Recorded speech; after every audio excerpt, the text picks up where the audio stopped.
Hello, everyone, and welcome to episode 81 of the Xbox Hall Gamers podcast. This week, I'm joined by Cameron. Hello. And Keo. Hey. This week, we're going to talk some video games. What a big fucking surprise that is.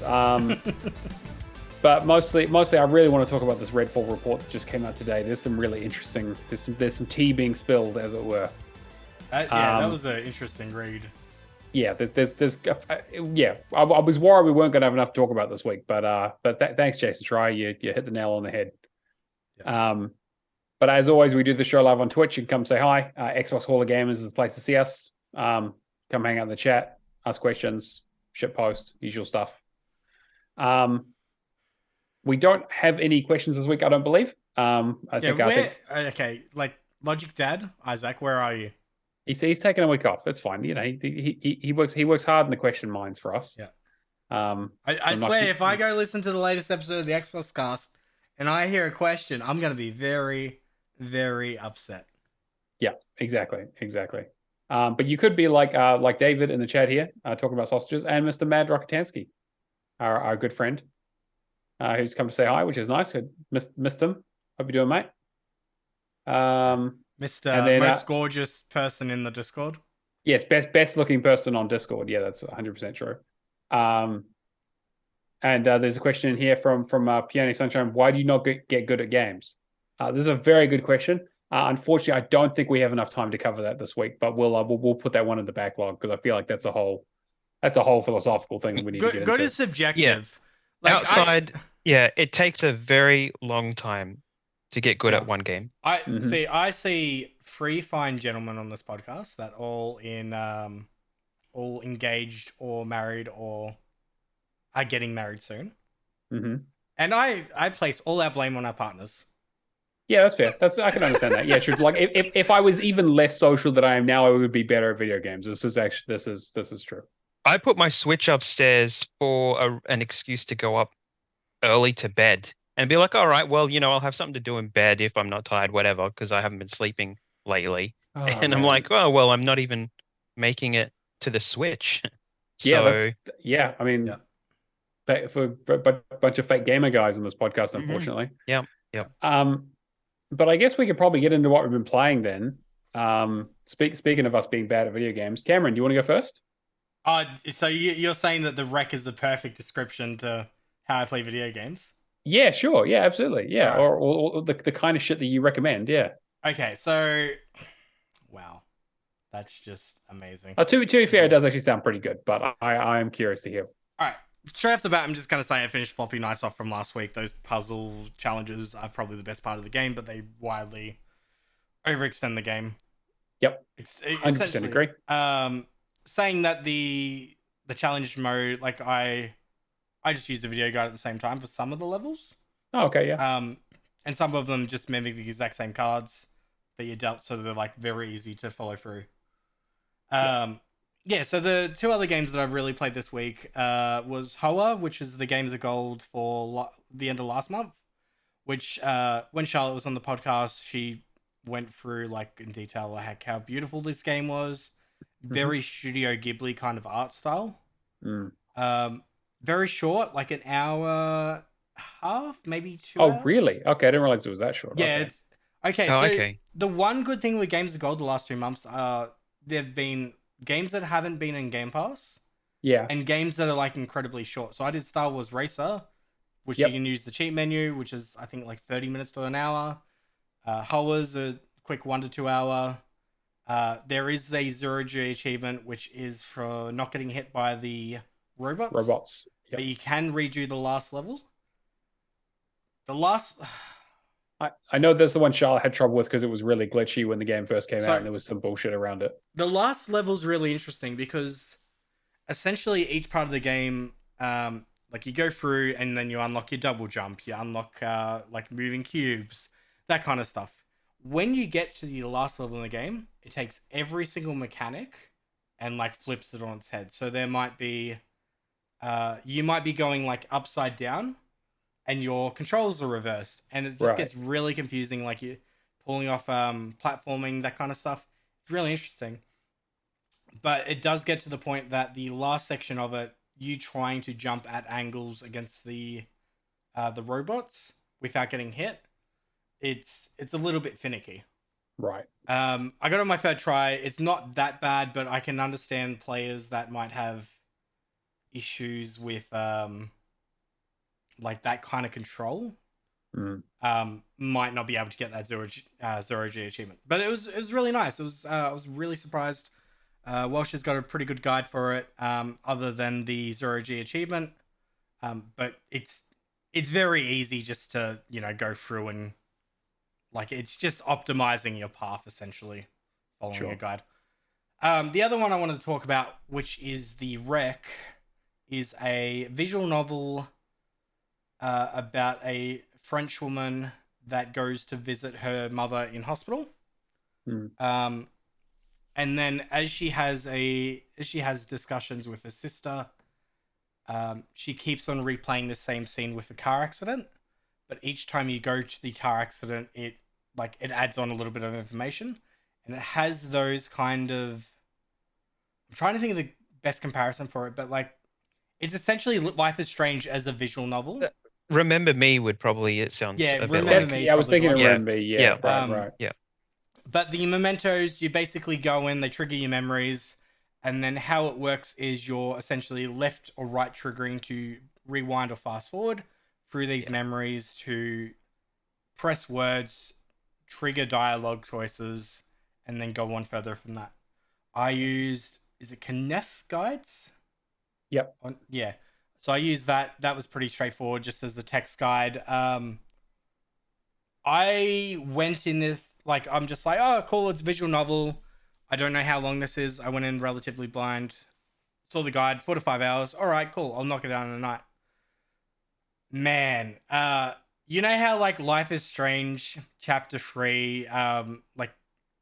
Yeah, Look, it covers heavy stuff. Yeah, it covers very heavy topics like self-harm, death. I don't want to spoil anything. Sure. Some stuff does happen relatively on, but it's all like the game basically is like conversations with different people about like significant trauma in your life. And I will say there is a child that dies, and that kind of shit gets to me. Yeah. As you would imagine. Yeah, okay. So yeah, I won't, like, obviously about the car accident, all that. It does have like one of those strange kind of endings where it like leaves it up to, like, there's 3 different choices, so it's really up to interpretation. Sure. Which I kind of got to the end and I'm kind of like, I really wish you had just like closed it off. Sure. When you're dealing with a lot of psychological stuff and a lot of self-harm and that kind of stuff. But yeah, it was a really interesting game. It was one of those games that I got to the halfway point and I'm just like, I need to one night this now. I need to find out what happens. I can't recommend it. Like, it's $30 Australian. I can't recommend it at the price because for a visual novel, it's just way too much. Yeah, it is quite a bit. The only reason I picked this up was they put a post in on Reddit in game dev, essentially being like, all right, we wanted to make a game we would want to play, and that was important to us, and it didn't work out. People aren't buying it, except like it came off very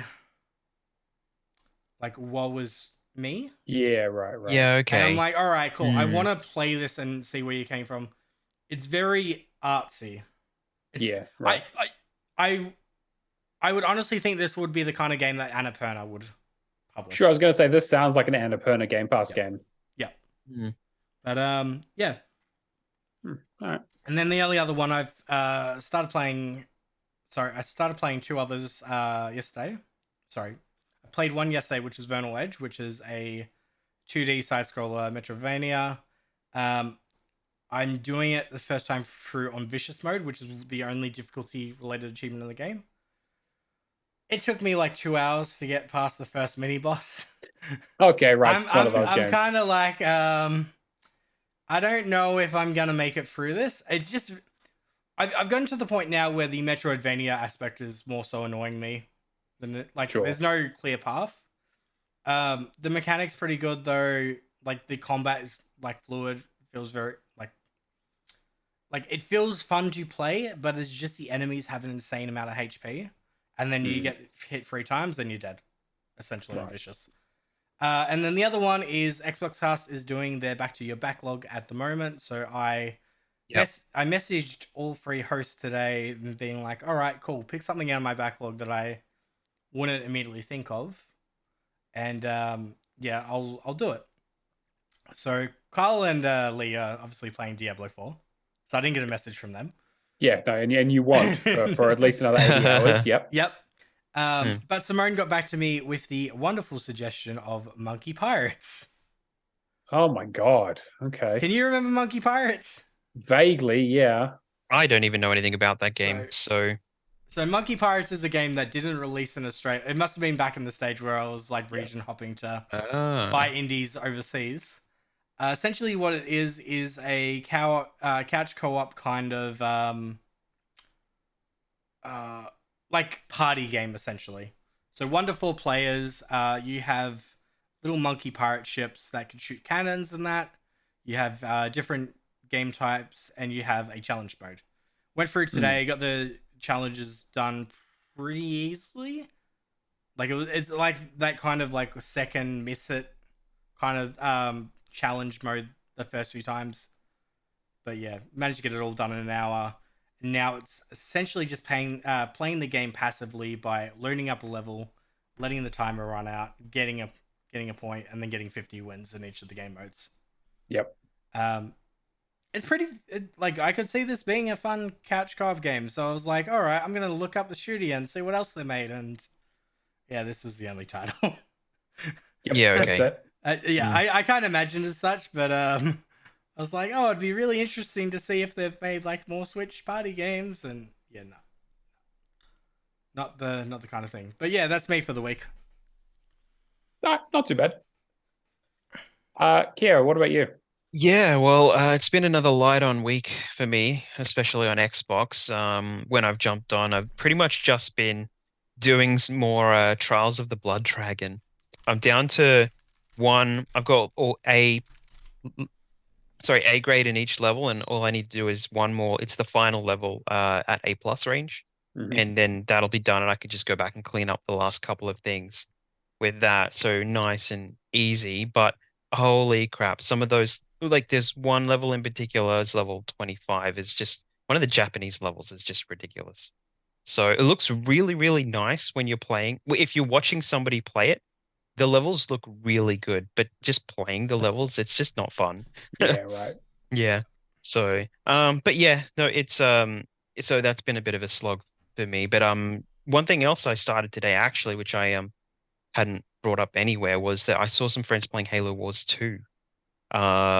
So I'm like, oh, it's the start of the month and there's a monthly, so I need to get in and do like the once a week kind of thing to get Yeah, the weekly and daily stuff knocked out. So I went in and did the dailies, and the new dailies are active now, so I can jump in and do some more and try to get that. I don't know when the week rolls over for the first week, but you have to do all 7 in a week. Yep. So I think it's Saturday or something, maybe, for their week. it's it's funny But that you yeah. bring up Halo Wars 2 because me and Matt are going through the stage of like, all right, so we're assigning a little bit of time on Mondays to finish off like co-op or kind of Oh, multiplayer okay. based achievements. So we got Guitar Hero 3's Uh, big pile of wins done, and mhm. Halo Wars 2 is next week. Yeah, Yep. right.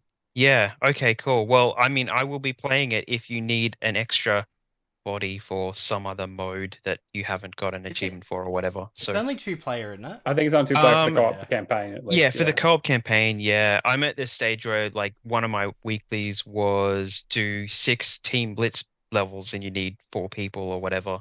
So Yeah. I Right. can't get the weekly this week if I don't have people in 2 day, the next 2 days to get that knocked out. But so I'll have to leave it. But at least I got one of the weeklies today, so that'll Yeah. not knock me over for the Nice. the weekly monthly challenge. Um, but yeah, other than that, I'm just teeing some stuff up. Uni's finishing up this week, next week, so I'll be stacking some games. I downloaded Hitman 3, the Oh, the yep. World of Assassination now, and that's one of the games that I wanted to do this year because I've actually not played a Hitman game right through properly at all. So 3 is, I mean, obviously, I would say Yeah. 3 is fantastic. Obviously, it has 1 Yeah. and 2's content in there as Yeah, well, so yeah. it's kind of cheating. But So without going through the bullshit of trying to get the old games and stack them and stuff, I'll just play the definitive version with all the content and have fun with that. But yeah, so other than that, yeah, hopefully the next couple of weeks that and a few other things like the Resident Evil games and stuff I'm looking at too. So right. Very nice. And then in terms of what I've been playing, so like Cameron said, we did some Guitar Hero 3, so we smashed that out. Took quite a bit, but we got there, which is good. There's one less online achievement for me to worry about. Just one of those achievements that's just like, is it done yet? Is it done Yeah, yet? it just goes. And then we get to like the early afternoon, and it's like, it finally popped. Yeah. I'll see you next week. Yeah. To like 5 hours. Yeah, and so we were looking at Halo Wars, so I've installed Halo Wars 2. And we've got, I think we only have like 4 missions left. We're gonna do the two spear something or other So missions. I got 6 achievements left, and you've got 10. Okay. Yeah. Because I've basically got 3 achievements for Awakening the Nightmare, 2 from Spearbreaker, and 1 for the base game, which is just doing a co-op on Legendary. Because somebody, Aptos, left me behind. Oh, I know this story. No, he did not leave you behind. That's the whole reason we ended up doing the campaign. Yeah. Yeah. Yeah, 100% left me behind. I don't know what you're talking about. I'll support him. I'll support him. So. I mean, he finished it, so you know. Yeah, exactly. He's done. Yeah, so I think we've got like 2 levels left in the Nightmare campaign. So I'm not. Yeah, we'll see. I don't know. I don't think we need to get gold medals on them or anything. We just need to do them on Legendary. So, yeah, we'll see how that goes. I'm looking forward to getting back into it, but I feel like there's going to be a bit of a learning curve because it's been a long time. Oh man, Awakening the Nightmare was like hard when I did it in Christmas last year. Yeah, that's what I'm not looking forward to. So as to what I have actually been playing, so I talked a little bit last week about Soul Hackers 2 and how I was kind of like on my second playthrough. Yep, so I finished that today. Man, okay. I'm going to caveat this by saying I know what I did is wrong. But in all fairness, it is their fault. So one of the achievements is in the same way the Persona games are, it's you need to basically summon each of the demons. And each of them are sort of level gated. So what you have to do is basically get your main summoner up to a certain level before you get allowed to summon them. So it essentially means you need to get your main character up to like level 95 out of 99, which is a huge amount of grinding. I got to the end of the second playthrough and I was about like in the high 60s, 68 or something along those lines, maybe 67. And I was like, okay, great. There aren't any like end game areas that have high level enemies. Like you get enemies that go up to about level 63 or so in the final dungeons. So it just means that you can fight certain types of enemies that do scale, but there are like a rare enemies that show up. Righto. Yeah. It's not great. And they know it. And the thing is, like, they were like, well, we can sell you this DLC dungeon that goes up to level 99, where it has like a super boss at the end of it, and you can go grind in there if you want.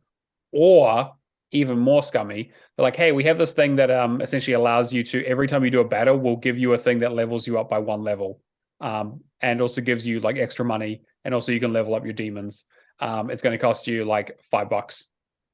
And I was like, oh, for fuck's sake. That is a huge time saver, though. I did the math, and I was like, I'd be here probably for at least for another like 4 or 5 hours doing this. And I was like, I'll pay them the $7 New Zealand or whatever.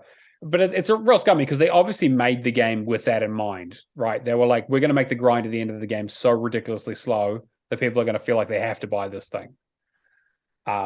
So I wasn't super thrilled about that, but I was like, I've got other shit to play, and the game had worn out its welcome about 3 times over by this point. Yeah, that's some meta soul hacking right there. Are we talking about Ubisoft here? No, we're not, but we basically should be. Like they very much were like, hey, get this booster. I'm like, oh my God, this is, and obviously I don't want to support that bullshit, but I did have like $50 in like Xbox credit from rewards, and I was like, fuck it, I'm just gonna use it here. Time is the most valuable commodity growing up. So exactly right, and I was like, fuck it, like I want to get this game done. It's been sitting here for too long, and I'm not really getting any more enjoyment out of it. One playthrough was more than enough, and also I talked about the last couple of weeks. I had problems with that game. I think it's probably like a 6 or 7 out of 10. Like really, yeah. Anyway, so that's another JRPG done off the list. In terms of those keeping score at home for Game Pass, I believe I only really have like 2 left. Ni no Kuni 2 and Chained Echoes. I think Chained Echoes is going to be a long one. Yes, I've heard. So we'll see. So I've started Ni no Kuni. So I've started Ni no Kuni 2. I've put like an hour and a half into it. I've got like 1 achievement. So I've like just basically dived it. So I'm going to probably put some time into that as my next kind of project game. I also finished up the Resident Evil Village DLC that I was talking about last week. I still got my ass kicked quite a bit at the beginning. Allison thought it was very funny. Just sitting there next to me while I just got completely fucking destroyed by these mold monsters. It does get like, it's not a super long DLC. Like my actual like in-game playtime was like 2.5 hours to finish it on the highest difficulty and getting all the achievements. But obviously I died a bunch of times and they had to reset. So it's probably closer to 3 or 4 hours. The biggest issue really is the early game where you have a pistol and very little ammo and not a lot to work with. By the time you kind of get to like, once you get a shotgun and you kind of get some equipment and you kind of get a feel for things and a couple of abilities, it becomes a lot smoother. Still quite difficult. And there's kind of some different. There was a couple of places, but overall pretty good. Like I liked it. And also the having the DLC characters, Lady D and Heisenberg made the mercenaries mode 100 times easier. I only struggled on 1 level out of the 8. And I just completely demolished all the other ones in like almost first try for all of them. So that was really good. Happy to get that done. Good one to get off the tag. It's been sitting there for a while. So happy about that. Now I've been debating going back and trying to do 7, but the DLC for that is pretty rough. I'm actually really keen to keep going with the Resident Evil games with 7 and 8 because I've got both of them and I never played it.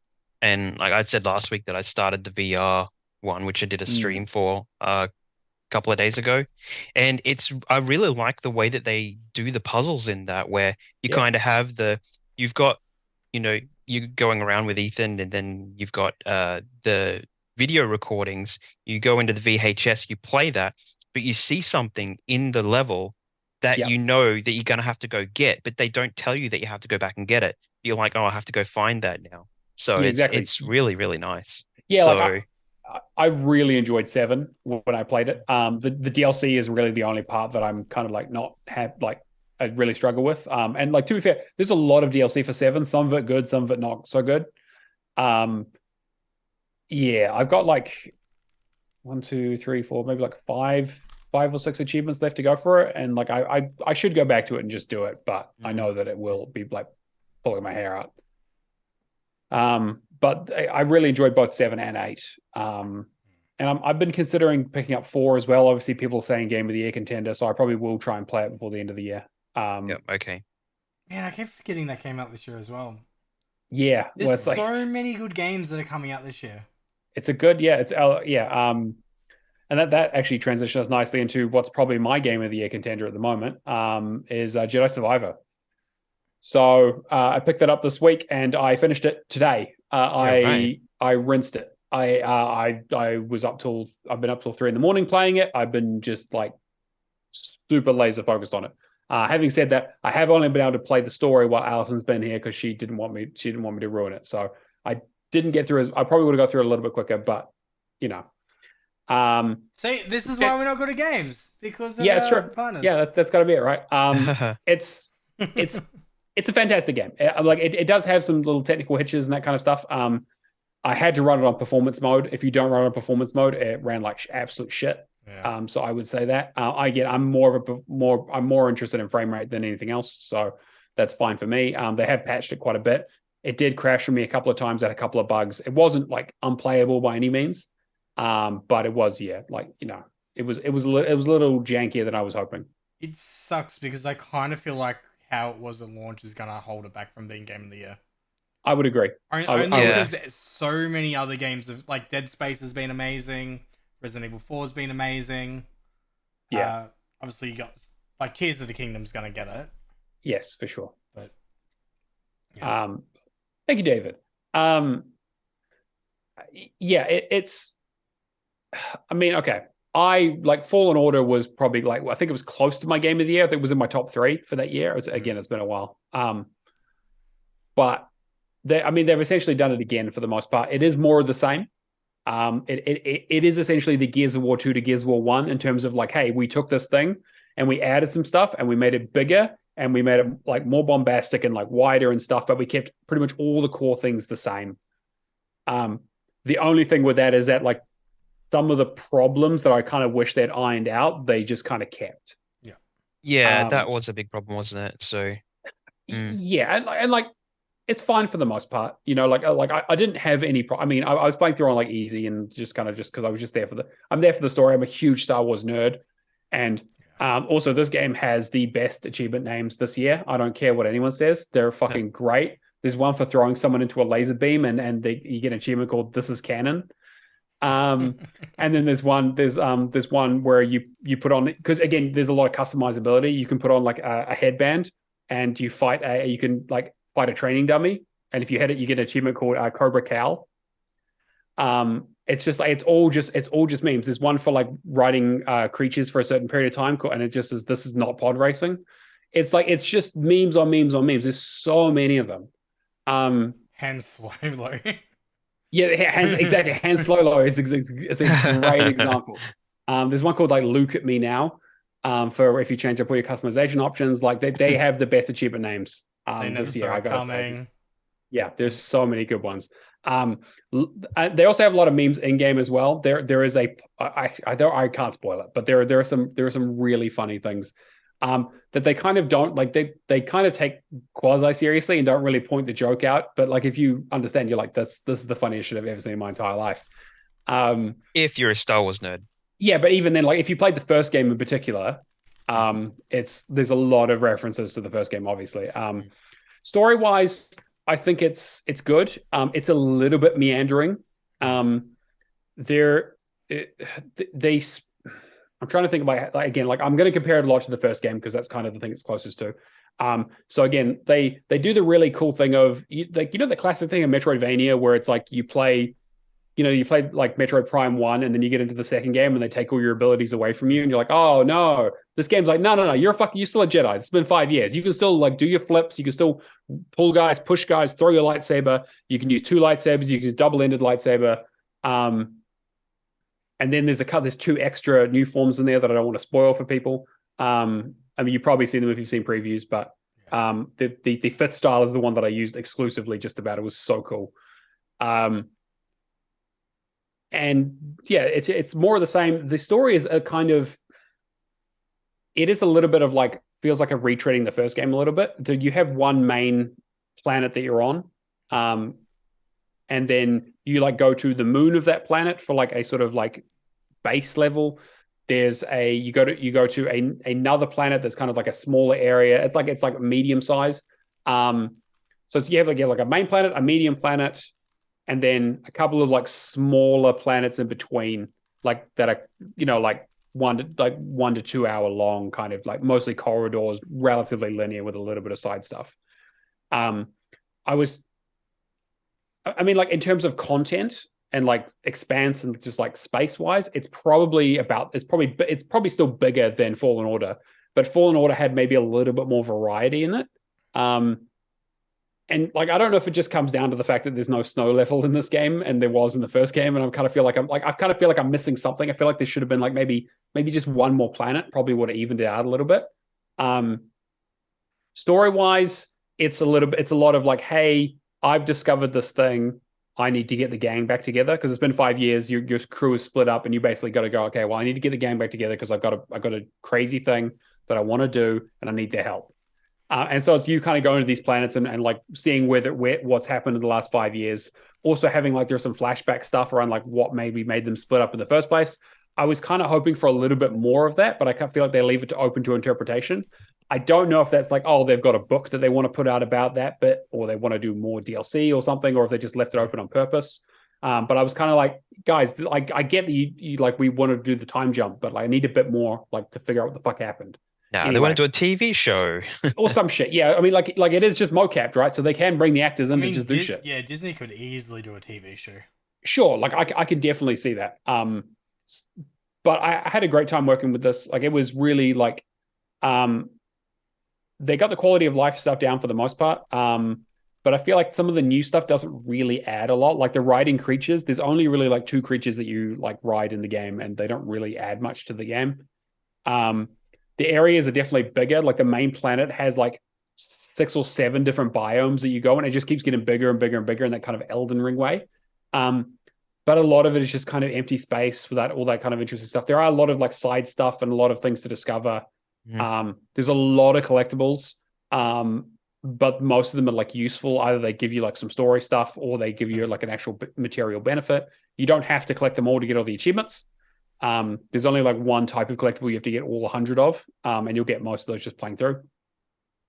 And you can find these. There are like in-game trackers for like you can unlock stuff by finding like map upgrades that show you where stuff is. So like they're relatively good on the quality of life stuff. And then they added, of course, a fast travel, which is the best thing they could have done, because the biggest problem with the first game was the backtracking.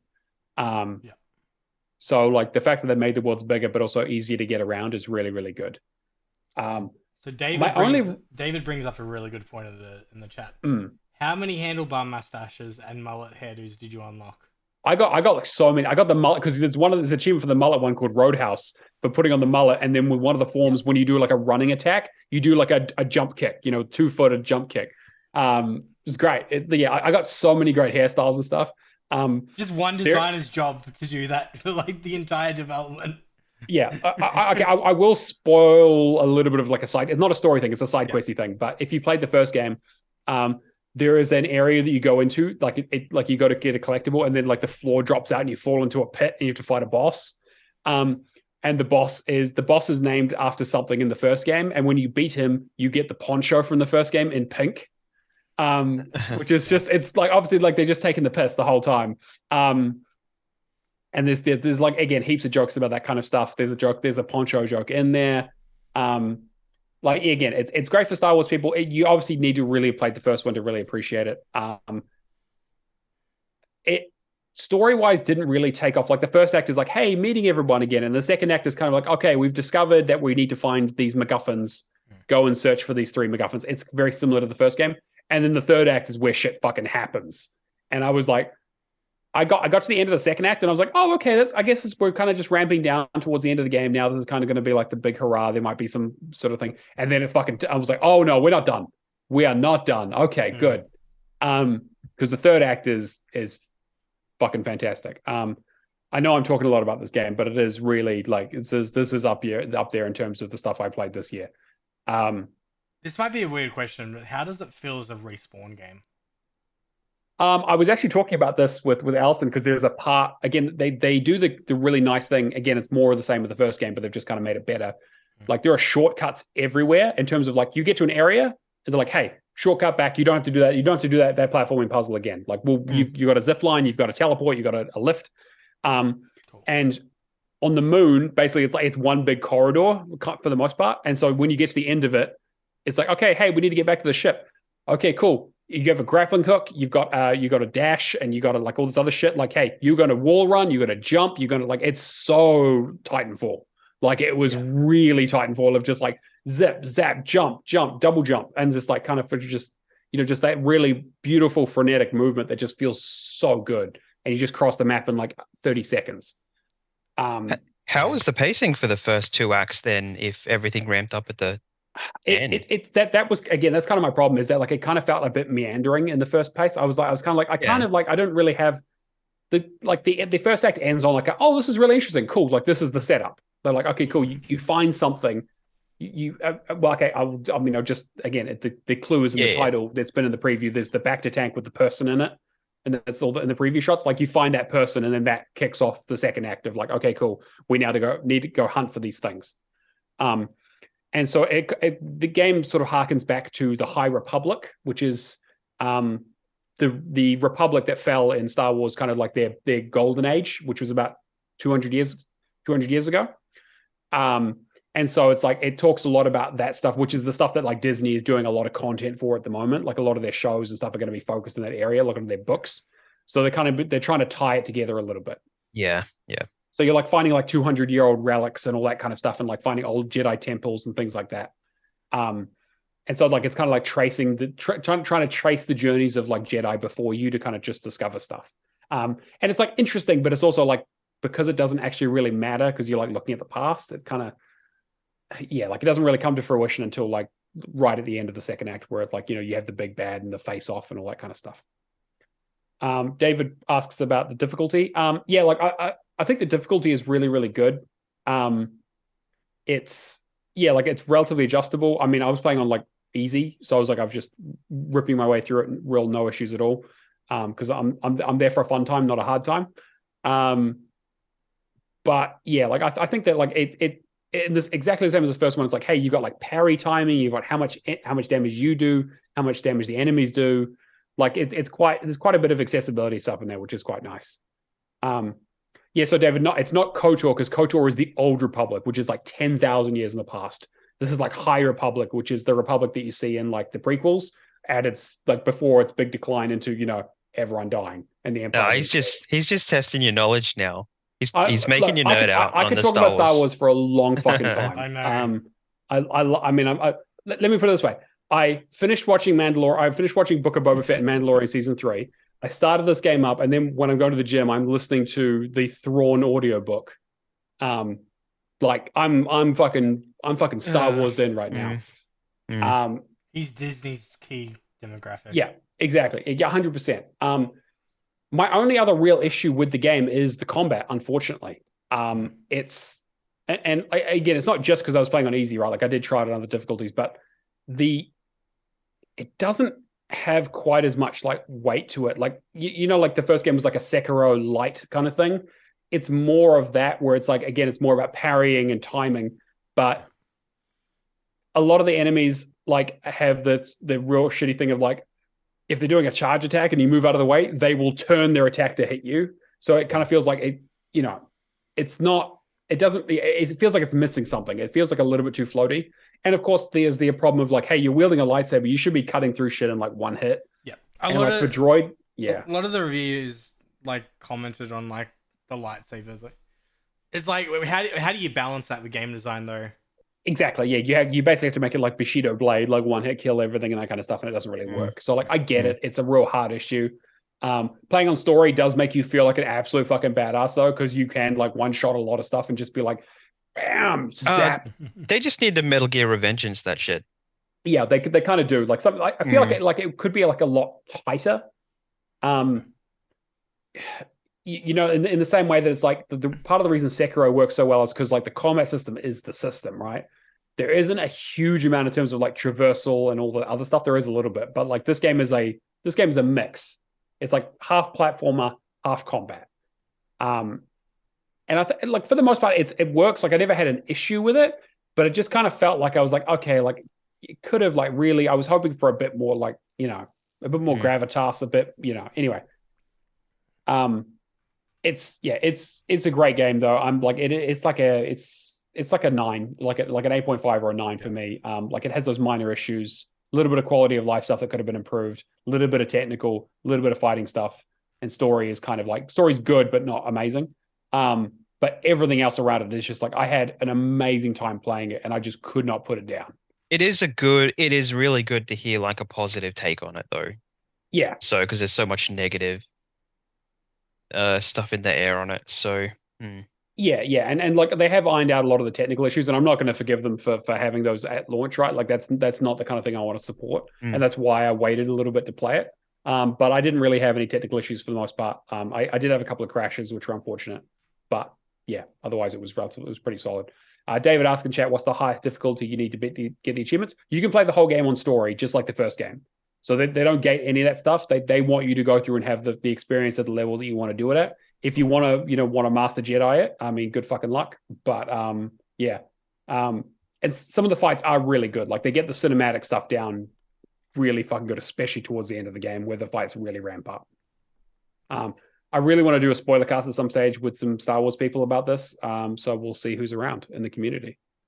But anyway, I rambled on for way too fucking long. I was about to say like, oh yeah, I'll do it because it's a Respawn game, and then you said Star Wars people. I'm like, nah. I mean, like I also want like, again, you played through Fallen Order though, right? I've played through half of Fallen Order. I need to get it done. Sure. Yeah. I mean, yeah, I'd love to talk. I mean, we'll probably talk more about it towards the end of the year for Game of the Year stuff anyway. But this is like top of my list at the moment. Yeah, Respawn is one of my favorite studios though, just because of like Titanfall was a game changer for me in terms of what I thought an FPS could do. But yeah, I need to get around to Survivor and actually finishing off Fallen Order. Then maybe that's what I do for back from my backlog. Yeah. Yeah. Good. And then the only other thing is I was trying to, because I finished those games today, I was trying to think of something new to play. I started Sherlock Holmes Chapter 1, which is by Frogwares. Again, like Sherlock Holmes devs, you know. Yeah, I was going to say that's Frogwares, right? Yep. It's they have used the Sinking City engine. So if you played Sinking City, they've basically taken that engine and built another city with a small city with it. It's open world. So you kind of like it's unusual. Like again, like in the same way that Sinking City wasn't, like you solve cases, but you still have to walk your ass to the place where the crime happens. Unlike the other games where it was like you just do crime. Sorry, Sherlock Holmes does crime. I mean, he does basically, yes. I mean, technically, yes. He is a criminal. So yeah, like I've only done I'm on like the second case, so like I've put maybe a couple hours into it so far. I'm enjoying it so far. It's a little janky in the same way that Sinking City was. It shares almost the exact same DNA. Some of the quality of life stuff is not amazing. Like it's like so far it's like a 7 out of 10. It's fine. I just kind of wanted something to play that was kind of relatively light. While I think about what's next. I mean, those kind of games, like they must be successful. There's been how many of them? I was actually looking. I nearly have the series completion. Are they all from Frogwares? Yes, they developed all of them. Yep. Yeah. So they have. I played the Devil's Daughter, I think. Yeah, I've got the Redux for that as well. I need to do. Except versus Jack the Ripper. I just looked. Oh, did they not do that one? Apparently, Spiders did that. Oh, okay, all right. So I've done Jack the Ripper. I've done Testament of Sherlock Holmes. Done Crime and Punishment, Devil's Daughter, and this one I think is all of them. And then there's one other. There's the Awakening. Yeah. Awakened, which just came out last month. Which is they're again using that. It's like a remake of like an old Cthulhu one that they did like 10 years ago or something, 20 years ago. Yeah. So I definitely want to try that at some stage. But anyway, yep, that's me. I've started Crimes and Punishment. I remember it being quite. It was good. I mean, I thought it was pretty good for the most part. Yeah. I need to get back to him. Like I don't know why it's popping. What's the game called that Ubisoft did? That's like similar. Which one? It kind of feels like a Sherlock Holmes novel. It's The Deceased Detective. Oh, yeah, Murdered Sole Suspect. Yeah, that's it. Okay. Yeah. Yeah, I remember that one. Yeah. Yeah. Need something like that again. Yeah, I like those kinds of games. I like solving a mystery. It's fun. Yeah. Cool. Do you want to talk about Game Pass stuff? Speaking of, all right. Yeah, let's go for the Game Pass stuff. So we had, actually, we'll go with Games of Gold first. So Adios and the Veil Shadow of the Crown got added. Adios got added for June, and then the Veil is coming out June 16th. I gotta say, these last 2 months of Game Pass have been pretty good for achievement hunters. Yeah. I mean, Adios is a cool game. Like, it's a really interesting, like, indie game that more people need to play. Was like on my list for a long time. Yeah, well, it's like, again, like it is you can speed through it if you really want to, but like, put the extra hour in. Just listen to the dialogue. It is actually a really cool game. Yeah. I remember hearing the original premise about that, and I was like, okay, that actually sounds pretty damn cool. And I think the Veil's like 5 to 6 hours, but I think like lately achievement hunters are winning for Games of Gold. This kind of stuff. Yeah, there's been some good stuff. Yeah, games that aren't like Game Pass games. In terms of Game Pass editions, Chicory, The Colorful Tale got added, which I'm definitely going to check out. Farworld Pioneers got added, which Kingsman was talking to Lee before and Kingdom jumped in. He said it was actually a 32-player sandbox. It only Oh, has 10 okay. achievements, so I might check out Far World Pioneers as well. Okay, interesting. It might be one of those things that we might be able to get quite a few people in Discord just to jump in at the same time. And I'm not sure how difficult the achievements are. Let me have a quick look. 8 people have got it done so far. So okay, so it's not impossible. Kill an Yeah, ally, that's not bad. achievement. Attain more than 5,000 space bucks. Play for 121 minutes on the same file. So you got to play at least 2 hours. And land on another planet. Yeah, it doesn't seem too bad. What else we got? June 1st, which is already passed, we have Card Mechanics Simulator 2021, Slayer's X Terminal Aftermath Vengeance of the Slayer, which I hear is pretty good. And the Big Con, I will warn, the Big Con does have 1,402 gamer score. Which is criminal. Apparently, there was some talk about them putting out some more content for it to even it out, but it's a good game. I gotta say, I played it around launch and I thought it was pretty cool. Amnesia the Bunker and Hypnospace Outlaw on June 6th. So Hypnospace Outlaw's coming back. Coming back, yep. Which makes sense because Slayer X is the same people. Yep. Both published by No More Robots. Yep. June 8th, we have Rune Factory 4 Special and Stacking, which is another one of the Double Fine. What else is there from Double Fine to hit Game Pass now? Oh, well, because I know that they were talking. Brutal Legend would be the obvious one, right? Yeah. I think that would make a lot of sense. I'm trying to think what else. Or Headlander. Headlander, yeah. Headlander was in Game Pass, right? It was. It's been removed, but it would make sense. It was before the Double Fine acquisition, though. So. What else I got? Massive Chalice came back recently. Yep. Costume Quest is still in, right? Yep, should be. Both of them should be. Grim Fandango's in there, Full Throttle. Like, again, I played most of these. The Cave, which was a 360 title. Ooh, the Cave would be good. Cave's been delisted, though. Yeah. I think it might be backwards compatible. But it might be. It is, yeah. I did it. I really enjoyed the Cave. That was a very weird and interesting game. Sesame Street Once Upon a Monster is apparently a Double Fine game. Yes, that is true. All right. I can't think of any other. Yeah. I don't know. It'll be interesting to see what actually finishes off the.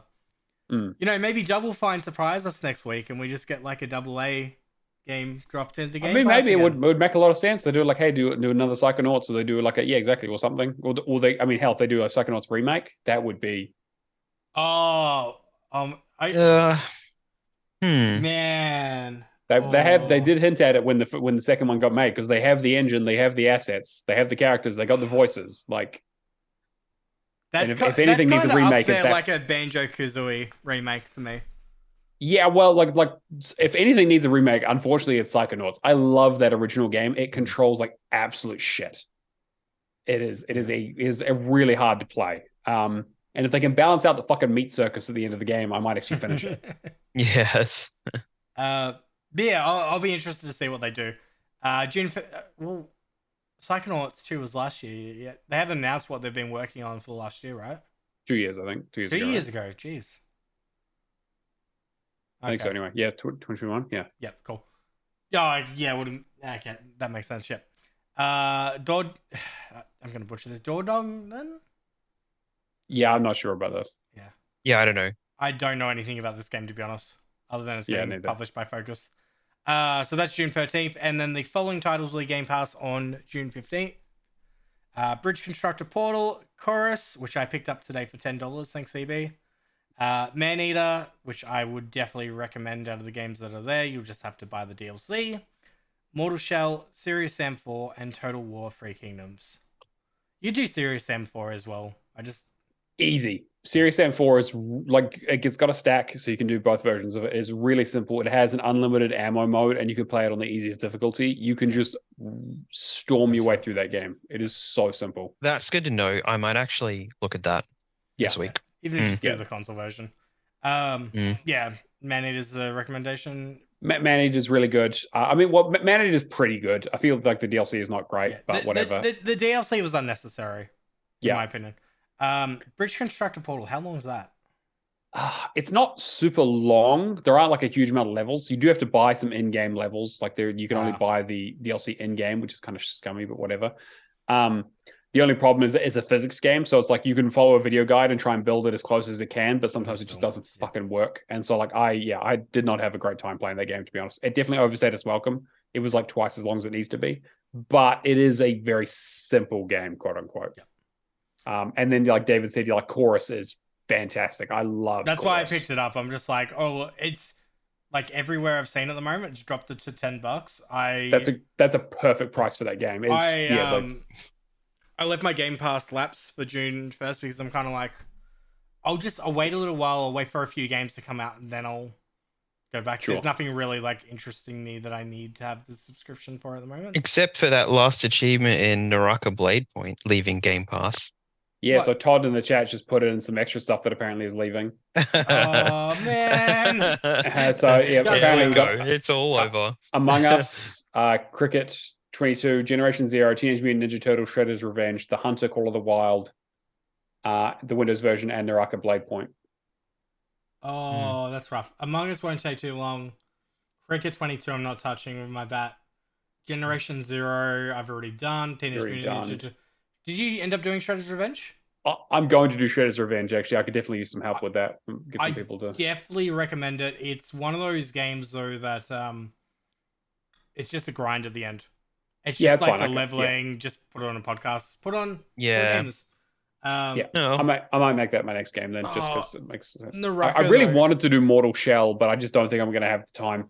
I've seen sales enough for it. You'll be able to pick it up cheap enough. It also has that like roguelike DLC mode, which I'm not a huge fan of. Yeah, Naraka, I really want to get done, but man, is it not free to play? Well, I mean, there was the story mode that apparently was supposed to be the paid part of it, so it probably is just free to play with the perks that you couldn't get. Because I know the story was locked behind Game Pass. I'm pretty sure. So standard edition is $29.95. Oh, okay. Okay. The only I've got 4 achievements to go: melee weapon to 25, ranged weapon to 25, and then the 20 heroic tales and the chosen one cultivation. Which those 2 top ones will be easy. It's the getting the melee and the ranged weapon to 25. That's just a joke. Yeah, right. Still, it's a nice game to play though. Yeah, it is really good. It's a good game. If this was something that was free to play, I'm just like, do I wait long enough for it to just be free to play, or do I just try and grind it on the next month? Mean, if you got time, you can work on it a little bit at least, right? I don't have time. No, you don't. Exactly. Yeah. In that case, I think it answers it for you. Damn it. I think I'm going to do Shredder's Revenge. If anyone wants to give me a hand, I know you can do some cheese with the like hard mode final boss thing. It's 6 player. You can do the cheese where you join somebody who's already like killing it and just stay out of the way. Yeah, that would be good. Yeah. But yeah, definitely recommend the community jump on Shredder's Revenge out of those ones. I would... Man, I really love Generation Zero, but I'm like, it's up there. Like, you can get it done. Yeah. But, that game goes on sale quite a bit too, though. So I think that I might... Again, I had the same thought because it is in my backlog of like... Because I know that you and Alex played it a lot. It's just one of those games that you just shoot your friend with a rocket launcher, they get blast across the map, and you'll laugh because it's so stupid. Yeah, right. But actually, it has a pretty decent story too. No. Yeah. Teenage Mutant Ninja Turtles. Just get 6 of these together. We just play randoms. Easy. Yeah. Six people all at the same time across the world sounds great. Easy. All right. Well, I think that's kind of it there. Let's quickly go through some news then. What do we got? All right. So let's start off with I'm pretty sure this came out just after the podcast last week, or just as we're wrapping up. Yeah. So new Xbox rules changes look to target easy gamer score titles. Microsoft has made significant changes to Xbox achievement rules and what it is to be an attempt to stop extremely quick completions and easy game score titles from flooding the Xbox store. Essentially, what they've done is they made changes to Xbox requirement XR-055, which relates to achievements in game score, and its test fail examples with the following line added to the XR's definition.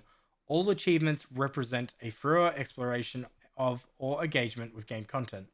Essentially, what that means is you'll fail this requirement if you have achievements that can be unlocked within the first few minutes of starting a game. achievements that do not represent a thorough exploration or engagement with game content. And then achievements can be unlocked without any or minimal user input unless required as part of the core gameplay loop. Which I would mean, I would assume they mean like dev menus and that, which I still think I still think we'll have some slip through the cracks. Yeah, I'm sure. Because the question of is like, oh, hey, it's great that they've added this, because I feel like all of us agree that kind of the way gamer score has gone has not been great for the last few years. But are they going to enforce this at all is the other question. Well, we'll find out how many games come out with unlock an achievement for pressing the start button, and we'll know. Yeah, true. Easiest achievement ever. That was the. Now it's on my tag. I've got to finish the game. Damn it. Thanks, Simpsons game. Simpsons game, Deadpool. What else? Those are the first two that come to mind. Yeah. I'm interested to the extent that they monitor this. Like, I think Radalaka kind of is the line in my mind of what should be the easiest kind of baby game there is. Like, I think like a 1 hour completion is like, that's fine depending on what the game. Depending on what the game comment. Well, engagement with the story. If it's a 1 hour game, it's a 1 hour game. Yeah, if the game is short, the game is short. But having a thing where it's like, oh, you play the first level and you get all the achievements is kind of like, okay. Yeah, if it's something like that, I'm obviously against it. If it's a case of say it's like 10 levels and they got like level 1 to 10 achievements and it takes like an hour, I'm okay with that kind of stuff. As long as you're like doing a fair portion of the game. Sure. If it's a visual novel. Visual novels are a grey area because they have. You could skip it all and just get to the end. But I mean, but technically you finish the story if you do that. So I don't know. So that's another one. I think like the Zidalon, and that's the stuff that it's like very easy to knock back and say like Radalaka is a little bit safer. Animal Labs and that kind of stuff. No hope. That's really taking the piss. Yeah. But yeah, thoughts, comments? Yeah, I mean, I think it can only be good. There definitely needs to be some more rigor around it. I mean, I'm not the one to say where the line should be. That's up to Microsoft. But I'm glad that they're at least looking into it. Whether they do anything about it or not, who knows? Yeah, I mean, it's a typical quality control thing that like it is something that they kind of need. I mean, their focus could be in a couple of different areas instead of like the dashboard every week there's a new dashboard update, all that kind of stuff. They could actually tackle what's part of that and fix the achievements overall, and build on that. But maybe this is the stepping stones, because there was rumbling about them starting to nail down some of the achievement stuff. So maybe this is just a start. So, and I'm happy with that. So, yeah, agreed. All right, talking about the other end of the spectrum. Oh boy. So TA put out an article about a new solitaire game with a absolutely brutal achievement list called Age of Solitaire Build Civilization. Now this game is a grind. Is it? Yeah. Really? Not only do you need to play 100,000 games for the 1,000, you also need to win 10,000 games in a row. There is a community request for us to stream the game to completion. Yeah, that's not happening. Regnaster's all over that. So yeah. While I appreciate the enthusiasm, get fucked. I'm not doing it.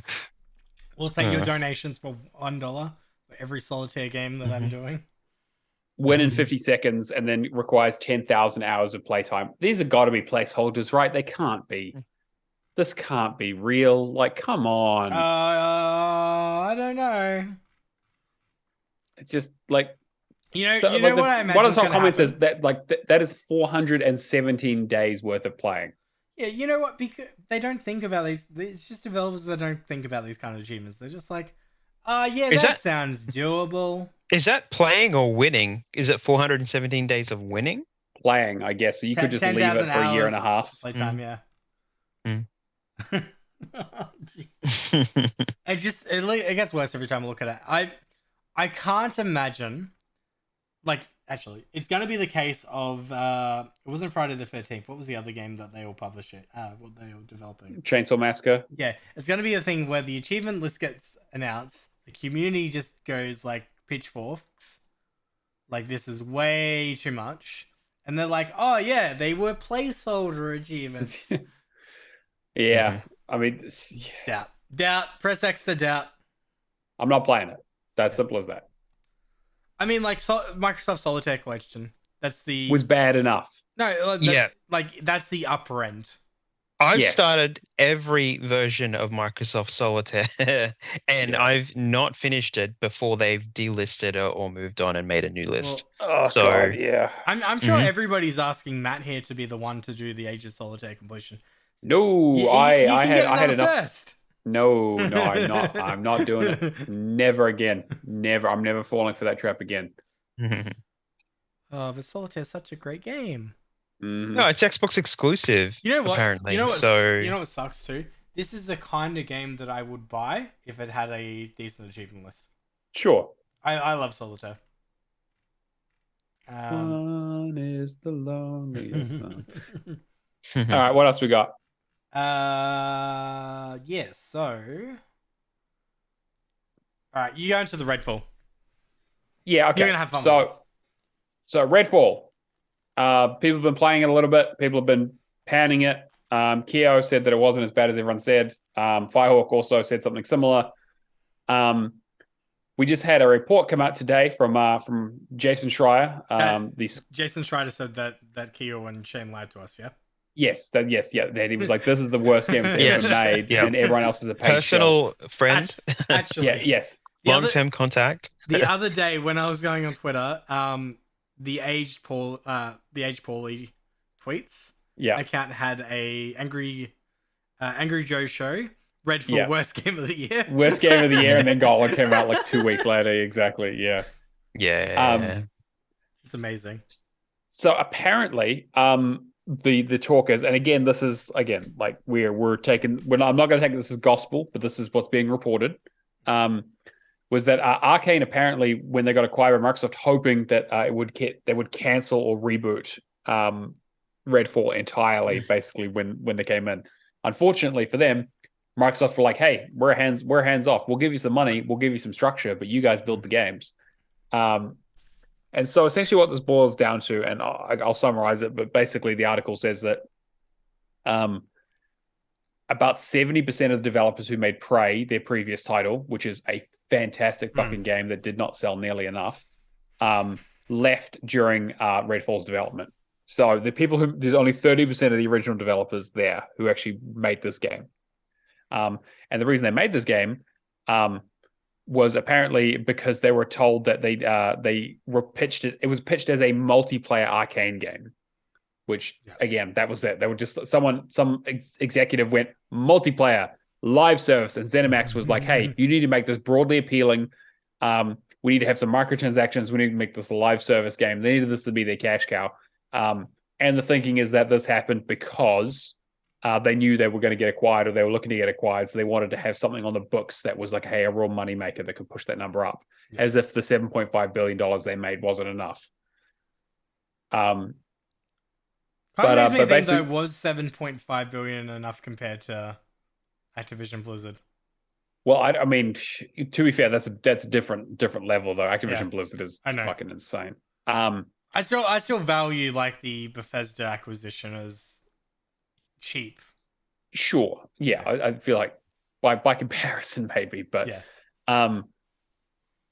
but it was interesting because there was also some talk around the fact that ZeniMax had been trying to push Bethesda or its studios in general in this direction for a little while, and that's how we ended up with Fallout 76 and with was it Youngblood? The Wolfenstein. Yes, Wolfenstein Youngblood. Right. Where it was like very like microtransaction-y or like very like games of service style kind of games online, and also quite importantly, completely panned by critics. So much so that when was the last time you heard anyone talk about Youngblood? So it was interesting too. Like when I saw Jason try to tweet out about that too, some people commented there was two common things through the thread. There was but didn't they develop Deathloop, not realizing that it's a completely different studio? Different studio, yep. Mhm. And then the second one was, how many studios have you seen go from like single player experiences to games as a service and done it successfully? None, basically. There's none. You think of like the examples listed were like Anthem. I was going to say BioWare to Anthem, did not go well. Like there's a list of 5 different games, and one in the process at the moment. I don't. Yeah. Yeah, they just need to have a core basis that they can fall back onto when they're not live service anymore, and it's just not done well. I mean, there was that sort of state of play for Sony the other week, right? That we talked about, and Sony are looking to have like 10 live services set up in the next 5 years or whatever. Yep, and that marathon's going to be one of them. So yeah, it's basically going to be Rainbow Six Extraction. Yeah, right. So it's like that's going to be Marathon, right? And it's like, there seems to be a lot of that. Like I think Helldivers, is turning into that as well. Yeah. It's obviously that's the big cash cow at the moment, right? It's not Dota clones anymore. It's not battle royales. It's live service games. And I always find out, I hate being a fucking hipster about it, but all of this stuff, I'm like, I don't have any interest in any of those kinds of games. Like every time the new Zeitgeist comes out, I'm like, this is the worst shit in the world. Why would I play any of this? It's why I like indies so much, because it's just like indies cater to what they want to make. Yeah. Like, why would I go out and play a games as a service that I know is going to get like DLC every 3 months, and I'm going to be like constantly playing the same game for the next 3 years of my life? Yeah, and that's the other thing, is that I feel like there isn't infinite time for people to be playing these live service games, right? Yeah. If you play Destiny, you play Destiny and maybe one other game, right? If you play it real hardcore. That's what happened. I spent a whole year playing Destiny, and in between it, I was doing Call of Duty Zombies. Yeah, and that's all I was doing. So them being like, okay, Ubisoft has some live service games, and EA has a live service game, and Microsoft has one, and Sony has one, and the fuck are you gonna do? I guess. You know what? I gotta say though, those Destiny people are great, because now that I'm jumping back into it, they're the people that know how to carry me. I mean, sure, yeah. Destiny is the prime example of a fantastic games as a service for the most part, and even then it has problems. Yeah. It's promised PvE for 4. Even Overwatch, for example, I was really interested to see going for the PvP, the single events, because I really enjoy those timed events that they do. But then them axing that kind of mode and just concentrating on games as a service, essentially, doesn't make them enough money. Why would they put money into it? I can understand the point at the same time, but I'd much rather play a single player Overwatch game than the same 100%. Kind of content over and over. Yeah, I totally agree. But yeah, I feel really bad for Arkane. Now, how much of this is actually damage control, and how much of this is true, and how much of this is opinions? Because obviously this is being reported as one side of it. But I can't see a good way of spinning the fact that they lost 70% of their developers when they decided they were going to pivot to a game because their publisher told them that they wanted to make more money and make their games more exploitative and take the good stuff out of Arkane. I mean, Dishonored is one of my favorite games ever made. It's so good. Yeah. Why don't you complete it?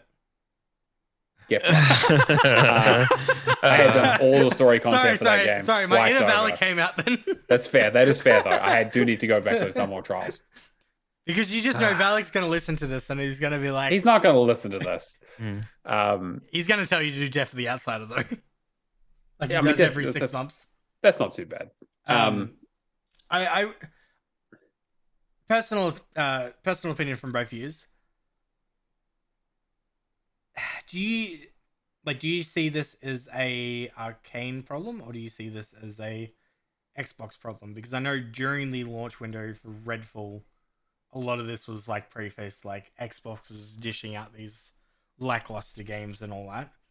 And I think realistically this is a ZeniMax problem. True. Because yes, I think this is a ZeniMax problem, as we can see from this with their recent output and all that kind of stuff, right? From a practical perspective, It is an Xbox problem, though, at the end of the day, right? Yeah. They own these companies. It is Yeah, they have the exclusivities. They're the ones doing the marketing. It's their names on the fucking box. Like, yeah. The problem with the game industry at the moment, as like the Moonzon was just pointing out, it's an industry problem. There's a systemic issue where big companies are disregarding the fact that they have humans making video games and they're wasting years of their lives and they're just not getting that back. And it's live service stuff that'll disappear and you'll never get to see it again. And basically, the legacy of what those people have created is gone. They've got nothing to show because they can't show anybody because it's disappeared. It's delisted. Well, There's nothing left. That's an So- you heard about the Activision Blizzard sending cease and desist letters to what was it? It was a platform on Steam that was essentially running all the old Call of Duty games like securely. oh no, I didn't know about because that. the Yes. servers are essentially gone to shit. Yeah, Yeah, They're right, unsafe, right. Yeah. like in terms of security. So Mhm. I can't remember what company it was, and Activision Blizzard said, "Yeah, just shut it down." Yeah, doesn't surprise Yeah. me. Yeah. And there was I was watching like I watch Linus Tech Tips quite a bit, and I watch the Wan Show podcast. He was having a discussion like, what point in time do these live service games just become community projects? Like, can the community take them over and keep them running? Or does it become this gray area of like who's actually managing it? Yeah, well, if you want Halo 3 achievements. Yeah, right. Yeah. Mm. Yeah, But right. David points out in chat, like, yeah, if Microsoft are going to take credit for great exclusives, and they have to take the L for bad when bad ones come out. Exactly. That's I mean, fair. they are those games, and it's not like they don't have an internal review process, right? Yeah. Yeah. Well, they've shown off very little things that have actually been made while they've been acquired by Microsoft. Yeah. The only thing we've really seen that we know that has been there the whole time is Hi-Fi Rush. I don't think there's anything else. I think Pentiment as well. I think Pentiment was probably the only other one, but yeah. like that's pretty much it. And again, that was the end of last year and beginning And of this year. if that's the result of Microsoft stepping in and going, take some time, get yourself sorted, make what you want to make, then fine. You know, if that's the kind of stuff that they're directing, then that's good. But we need to get past this transition where there's, you know, things being made, you know, 8-9 years and so much of the industry changes. So you lose a lot. So Totally agree. Man. What do we got for our next story, Cameron? So just something interesting that I came across before. Apparently, Activision Blizzard wanted to acquire Time Warner at one point. Oof.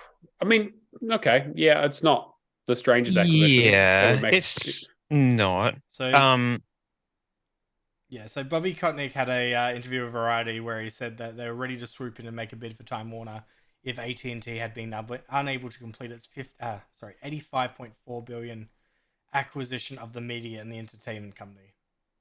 Despite significant opposition from the US government due to antitrust concerns, the deal eventually went through in 2018, and Activision, essentially missed out. I don't know, it was just a quick news story that I was just like, oh, that would be very interesting to see. There was another thing earlier today actually, where they were saying that if the Microsoft Activision thing doesn't go through, that they've already got somebody lined up to purchase them. Yeah. Already. So, you know, it wouldn't surprise me. Yeah. Yeah. So they're just shifting funds around and, you know, taking their bags. I mean, exactly right. Like acquisitions are going to acquisition, right? Like Sony are looking at doing more acquisitions in the near future as well. They've basically come out and said that. So I'd be very curious to see kind of what happens there. Yeah. But Warner Brothers and like Time Warner have actually started having some success in the gaming sphere at the moment. They were kind of a little bit on the ropes recently, with all the DC stuff happening and all that sort of shit. Until AT&T acquired them. So their value's probably gone up a fair amount now, especially with like Hogwarts Legacy doing really well. I'm curious to see. Hogwarts Legacy, Mortal Kombat. They're rebooting a lot of the DC stuff again, aren't they? Yeah, again, yes, they have done with Jason Gunn running it. Yeah. Oh yeah, Sorry, I don't know. I mean, Gunn or James Gunn? Sorry, Jason Gunn. It's James.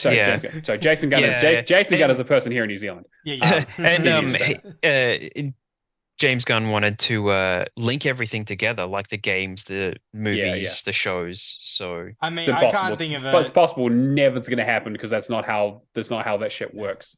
Because mm, games do not go to schedule. I mean, in terms of anybody to do it, he's probably the number one person I would trust to do Sure, it, though. sure, but I just think realistically, it's not possible. You can't get Yeah. that many people That's together. fair. I mean, like if the MCU couldn't manage it, mm. like when like in terms of like games coming out around the MCU, what like we had like Iron Man 1 and 2, and that was pretty much it. I was thinking today, like, when was the last time we got a new MCU show on Disney?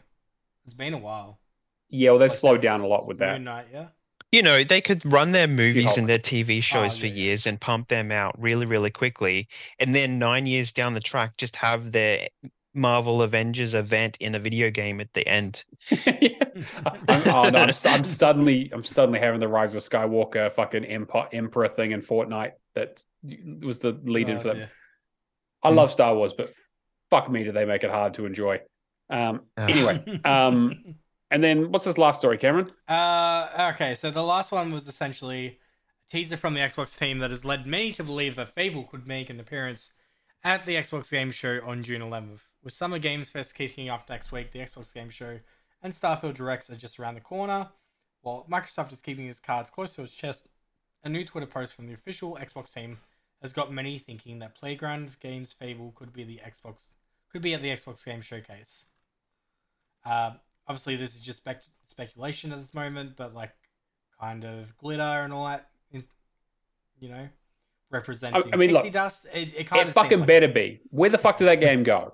Yeah. It was the worst kept secret in the entire industry, where it was like, hey, Playground Games are working on an RPG of some kind, and everyone's like, so Fable, and they're like, no, definitely not Fable. It is an existing IP, and it's an action RPG, but it's definitely not Fable. Okay, and then they were like, hey, guess what, guys, working on Fable, and we were all like, yeah, we know. We are very fucking aware. 3 years since Craig, yeah. Yeah, 3 Great. years. Yeah. So it's like that's Halo Infinite. Yeah. Craig made, Oh yeah. Oh right. Okay. Because that's when the original Fable teaser would have been. What is that was E3, but yeah. Was it? It was E3 trailer.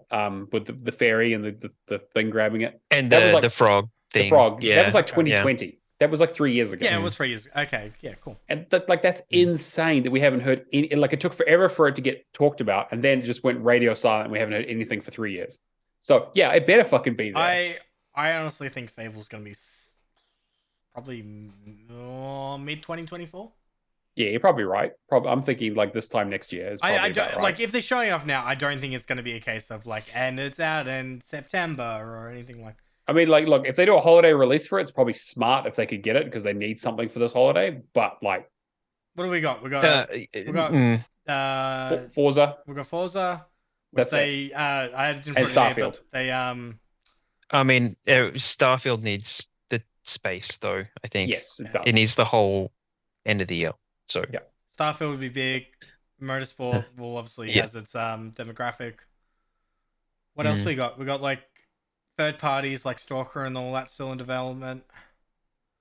Yeah, so those again. We're still like this year's felt really big with all the third party stuff pushed outside of stuff that we have already known was coming. I'm kind of. I don't know what to expect at this showcase, in all honesty. Yeah, neither, to be honest. I have no idea. I wonder if it's just going to be another indie showcase. Like we talked about last week, but like I wonder if it's just going to be. I don't know, because after Sony's indie showcase of not first party titles and the backlash they got from that, I don't think they'll have some stuff to show. They'll definitely will. Yeah, I agree, but I also feel like the positioning between the two brands are so different at this point because like part of the reason that Sony got so much backlash is because they were like, hey, it's like, hey, we're known for doing these really big like single player experiences that you absolutely love, and we have one of them for this year. Yeah. And like fair enough, right? It takes years to make those things, right? Whereas Microsoft is more like, hey, Game Pass is everything. We just put everything. We collect every fucking game we can find, and we just throw it onto the system, and you're gonna fucking love it. And it's all coming out in the next 12 months or whatever. But I get what you mean, right? Like they will get lambasted if they don't have anything to show. in the same way that Sony will, but I feel like the response will be maybe a little bit different from people who actually own Xboxes. Or a handheld device. Yep. Well, maybe they pull out like the Asus thing and promote that. The ROG or the Logitech thing or something like that would probably make sense. And Avowed, David points out, Avowed is another good one that's been missing in action since like 2019. Mm-hmm. I had a list the other day, and I quickly just want to go through it. Because we got like Hellblade as well, which Hellblade 2 may get a release date. Yeah. I would honestly, I could see that coming out this year. Yeah, I could see Hellblade being more likely than Fable, even with this teaser. Yes, I agree. We've seen more about Hellblade 2, and that was in Australia. Yeah, so. If they get Hellblade out, they can make a push on that facial technology that they were doing. So if they get that out as soon as they can, then they can, that'll be something tech-wise that they can push, because there's some girth there. So what else is there? State of Decay. First game was right. Yeah, we haven't anything about State of Decay 3. I mean, we know it's happening, but that's it. The only thing I know about it is the one that Phil's most excited for. Like that he's spoken about before. He said that the team there's done some really neat stuff. Well, it's also because they've already announced it, so like there's no surprise there. Oh, I'm trying to find this original. I'm really interested to see what the In Exile are doing. Yeah. Because Wasteland 3 was a while ago, and I don't think they've done anything since. Well, they're meant to be doing an RPG, right? Allegedly. Well, apparently they're doing something kind of crazy. Apparently. They're working on some crazy shit. So. Where is this? Yeah, Perfect Dark. Yeah, exactly. Like, again. Yeah. I feel like we should see something about that. I don't know. There's so many unknowns going into this, and I feel like us listing out the shit, we're just going to be disappointed, but. All right. So Cleaver put up a prediction the other day that I kind of agree with. Starfield, Forza Motorsport 4, Age of Empires 4 console release date. See them happening. Age of Mythology Retold of PC release date. Which would make sense, yeah. Really, really, really, like, that's the one announcement that I'll be like, I don't care about anything else. I'm sold. Sure. Ara History Untold.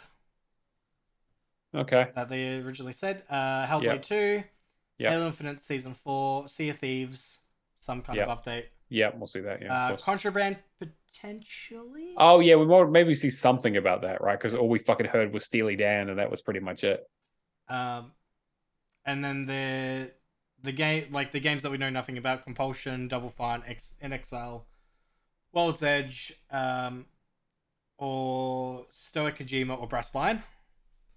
I don't think we'll see anything from Kojima at this stage. I don't think so either, but still too early. But yeah, I know what you mean. I mean, just you could put Kojima in there for a minute though, and they did that last time. That could happen. Just goes wild though. Yeah, they did though. They did that last time. They're like, "Hey, I'm working on something for Xbox. Bye." You know what? They could do last year was that. This year might be like a teaser. He's too busy doing Death Stranding 2.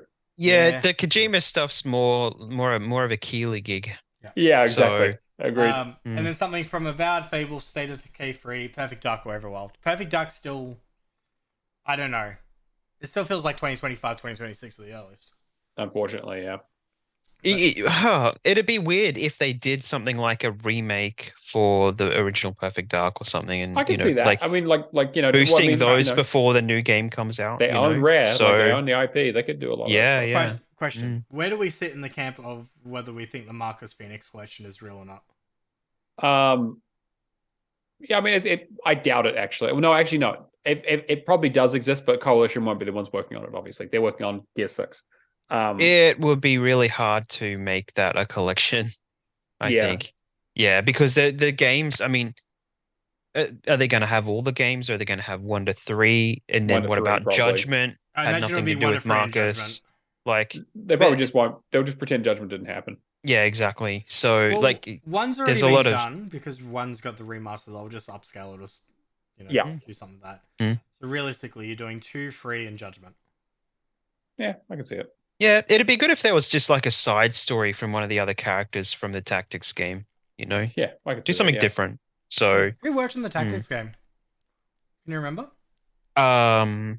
Did Coalition not work on it? I thought they did something. It just seems like the kind of game that another studio would work on. It was in partnership with like 2 or 3 different studios, I'm pretty sure. Was it? Did Relic have yeah, something it to was do with that? splash damage. Splash damage Splash and Coalition damage. did it together. Okay.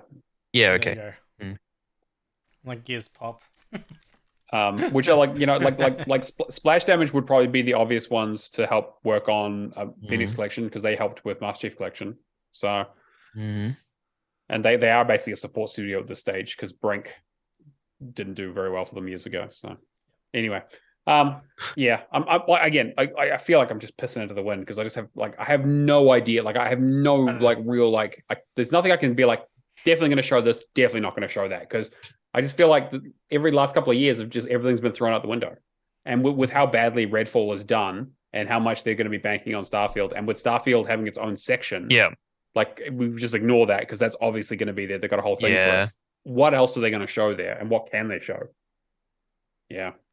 Yeah, they'll be checking in with everybody. So yeah, I'm very interested. I'm taking Nikita to the fan fest, and I've got 2 friends coming as well. So nice. I'm gonna make a night out of it. I'm gonna be dog tired for the public holiday on the Monday. Anyway, any other things of the week? That's pretty much news. No, that's pretty much it for news. I think. I guess we'll get into our leaderboard. So we've got Mad Eye Pad Eye at 8,355. We've got Mephisto for the win at 9,985. I should get you to reach out to him actually, Cameron. Be good to have him back on the show. And then Kruger at Kruger. This can't possibly be right at 141,330. Somebody's put some Red Bull in his cornflakes. That's fucking insane, Kruger. Kruger, you need to calm down. You can tell G-Task is on, yeah. As for completions, we had some good ones this week. Perk finished Fallen Order, Somerville, and Ravenlock. David finished up Planet of Lana, Fall Guys. I'm going to play Planet of Lana soon, I think. Anubis finished up Watch Dogs. Rapture finished up both versions of Metal Hellsinger and Minecraft Dungeons. Jake finished up Floppy Nights. Bulbasaur finished up Episode 1 Racer. Aftos finished up Hot Wheels Unleashed. He said he enjoyed the first 15 hours and then hated the rest of it. It's really grindy towards the end. I'm not looking forward to it. Yeah, I don't think I'm going to do it then. They just announced 2 as well. Yeah, I saw that, yeah. And then the Moonzom finished up Adios and Lawn Mowing Simulator. So good job, guys. Some good ones in there. Man, I want to get Watch Dogs done one day, but is that just goddamn song sneak? That song sneak? Yeah. Yeah. It's not that bad. I can't get the last song. I know. Well, I mean, you can just restart and just wander around for a bit, like it sucks, but it's not that difficult. Yeah. Word challenge. If you don't know what the word challenge is, on Discord, I have set up a channel called Word Challenge where you can go in and guess the title of a game. And if you guess the right game, our bot shows a GIF. And if you get the GIF right, you win $20 New Zealand. Simple as that. We've had some winners, but hang on, I need to sneeze. Come on. I feel like sneeze. every time you say I need to sneeze, it just immediately just like, nah, we're not. It doesn't happen. Exactly. I really should just say it more often. Anyway. So we do have, so we have a new, it's a new month, so we have a new game. I have put a new game in there. It is not the fucking Witness, and if you guess the Witness, you get the penalty GIF. So don't guess the Witness. But the clue is incredibly unhelpful. This game doesn't have a walkthrough on TA. So make of that what you will. Start making your lists. There's probably a couple of thousand games in there that they don't have walkthroughs on TA. So good luck. Start your guesses. You get 1 guess per hour. I mean, someone's probably going to get it in the first 5 minutes and ruin my whole fucking month. But yeah, good luck to you. We'll have another clue next week. And then, as always, like I said, discord.io/Hall of Gamers is the place to come hang out with us in our community. So we've got that channel there. We have a questions channel for our community questions. We have a Patreon channel. We've got a podcast channel. We've got all kinds of shit on there. So come hang out with us, ask questions, say hi. And a huge thank you to our patrons, patrons.com/Hall of Gamers, for the people who help support the show. We could not do it without them. So huge thanks to Lee Howard, Mikhail KV, Natolinator, Firehawk, Mad Lefty, Admiral Awesome, Keo, Happy Moogles, Kung Fu Skills, Hack and Pone, Cavalier 07, Old Mate Clown, Mark B, and McLovin Legend. Thank you very much. We could not afford to do the show without you guys. And if you want to watch the show live, like some of our community members here, like David and the Moonzom and Cobra and I guess Keo's here as well. Yeah, double whammy over here. I mean, all the places. Exactly. So, yeah. like I said at the top of the show, Xbox Hall of Gamers on Twitch is the place to find us. Come say hi when we're live. And we also post when we're live in the Discord as well, so you won't miss out. And if you want to get in contact with us in other ways, hallofgamerspodcast@gmail.com or at Hall of Gamers Pod on Twitter. Leave us a review. Word of mouth is always huge for us. Tell your friends. All right. Well, that's going to bring us to the end of the show. Cameron, if you want to be found, what are the details? Shadowless Edge _ on Twitch or Shadowless Edge pretty much everywhere else. Next weekend will be doing... I've got one game involved Future Game Show, which is going to be 3 a.m. my time. Probably going to jump in Discord and watch some game showcases. I know Wholesome Games will be 2 a.m. my time. So now beforehand, there will also be... obviously, we got the Xbox showcase next week and all that. But yeah, if you want to jump on while I'm on, going to be doing my social media stuff at 3 a.m. in the morning. Amazing. Come watch some games with me. It'll be fun. Hell yeah. Kira, what about you? Cool. Well, I'm Keo live at home on Twitter and on Twitch. And you can watch my VODs from my streaming on HDFG Play on YouTube as well. So pretty straightforward. And for me, I'm Neomaster on everything, True Achievements, Xbox, and Discord. Nice and easy if you want to get in contact with me. But that's going to bring us to the end of episode 81. We will catch you guys next week. See you later.